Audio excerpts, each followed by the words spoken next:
today's Toy Spot, we're having a look at the Funko Game of Thrones Legacy Collection, Tyrion Lannister.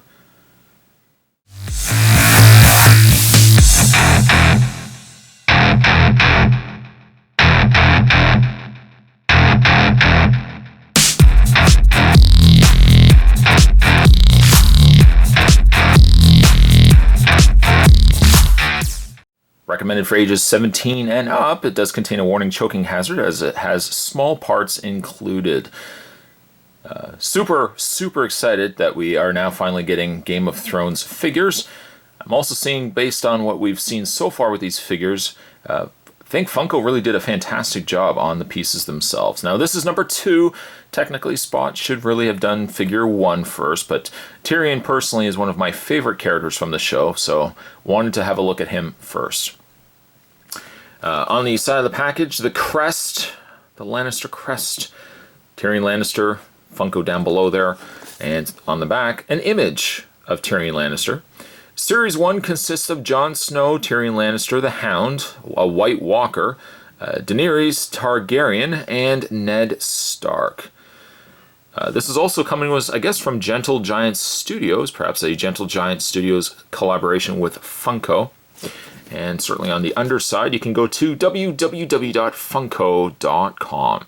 You can also head over to facebook.com/originalfunko and also over at Twitter @originalfunko. Spot's going to take a break and get this opened up. When we come back, we can get a better look at Tyrion Lannister. There's more heading your way, guys. Don't go anywhere. Stay tuned. It's never really good to start a review with some bad news, but sadly Spot has some bad news. The sword, the double-bladed axe, I don't know why I call it a sword, but double-bladed axe that came with Tyrion sadly broke when I took it out of packaging. The problem is, and this is one of the good examples, when you have a pliable rubbery plastic as a weapon, sometimes even though it does get warped when you get it out of packaging, at least it's pretty resilient. Unfortunately with the axe is extremely, not brittle plastic, but it's a very sturdy plastic, but there's very little of it attaching it to the stem of the axe. And I did nothing more than just actually taking it out of package, and this broke right off. I'm going to have to glue it back on, but I figured I'd keep this part in the review so that I could hopefully warn you guys, when taking this out of packaging and handling it, do be careful because, again, it's such a small connection piece between the blade and the rest of the axe. As it currently stands, Tyrion has a single-bladed axe. I hope to rectify that soon, put some glue on it, get him his double-bladed battle axe complete. Some nice detailing, though, on the axe itself, even though, unfortunately, the blade did get broken off. I say blade, but like the axe, the actual axe part of it. But really some nice detailing on the axe itself. Some nice, almost like a, I don't know what you would call like a gunmetal gray in the blade itself, the top area where it's been affixed to the handle of the axe. And some nice detailing even on the bottom of the axe as well. Phenomenal work. It only is the start of, you know, the fantastic paint you're going to see when we eventually look at Tyrion himself. But the axe, very nice. Just, it's a shame it was a little brittle. Having a look at Tyrion Lannister, he's actually a really good looking figure. Likeness-wise, it's not bad actually. It's not a bad looking likeness to Tyrion in the show. He's got his beard, stubble growing in there. Now this, Spot's going to do his best to try not to, well, I'm going to try to review this without giving any spoilers away, because the last thing I want to do is give away spoilers for you guys out there if you haven't seen the show. If you haven't seen Game of Thrones, definitely would recommend it. But Tyrion, though small in stature, he certainly is a predominant character in the show and has some interesting stories indeed. Likeness-wise and really overall execution of the figure, it looks quite nice. The paint is very good, especially digging this coppery metal that they've put on his suit guard here, his chest plate area here of his suit.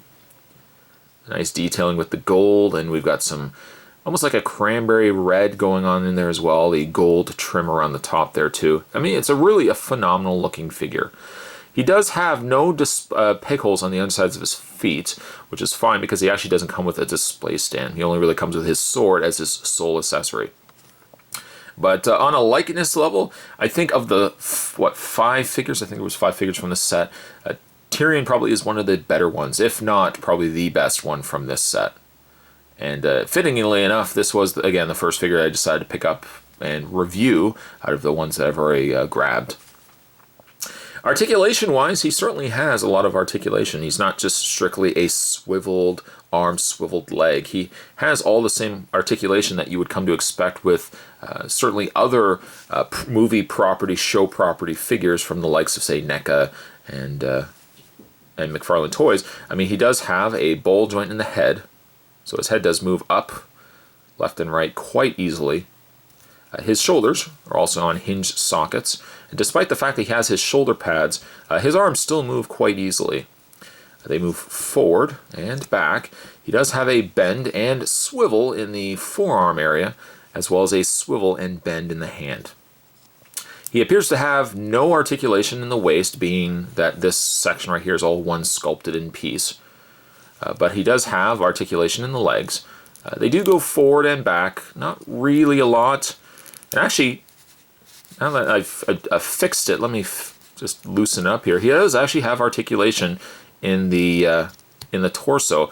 As you can see, though, it just pegs into the waist. So it does move just really stiff when I first got it out of packaging.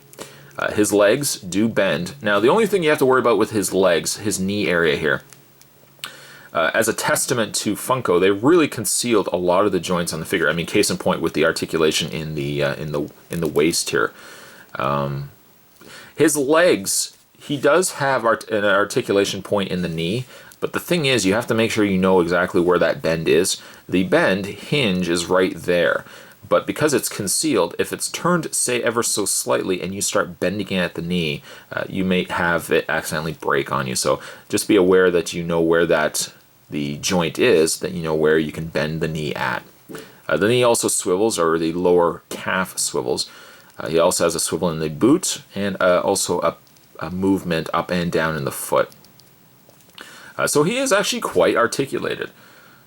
It's a shame, though, again, with his axe, but again, that's not something that I can easily remedy. That it's just certainly a case of getting some glue and gluing the blade back into place.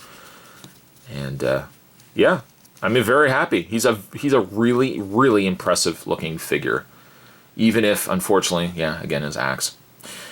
With Funko, I know at least they're going to be producing a second wave of figures, but having the fact that they already have the mold for Tyrion available, I would love to see them release other versions of Tyrion. Maybe not necessarily in his armor, maybe even in his just regular attire. Again, without giving any spoilers away, I would definitely want to see more versions of Tyrion being released. As it goes, though, for this being the first figure that Spot's having a look at from the Game of Thrones line, super excited, and I think Funko, again, did a bang-up job. Tyrion Lannister, I'm going to give him an 8.5. Today's Toy Spot, we're having a look at the Funko Game of Thrones Series 1 figures.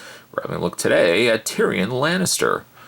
Thanks for watching, guys. Stay tuned. Spot's going to have a look at the other figures from the Game of Thrones lineup. Those will definitely be heading your way. Thanks for watching, and I'll see you next time.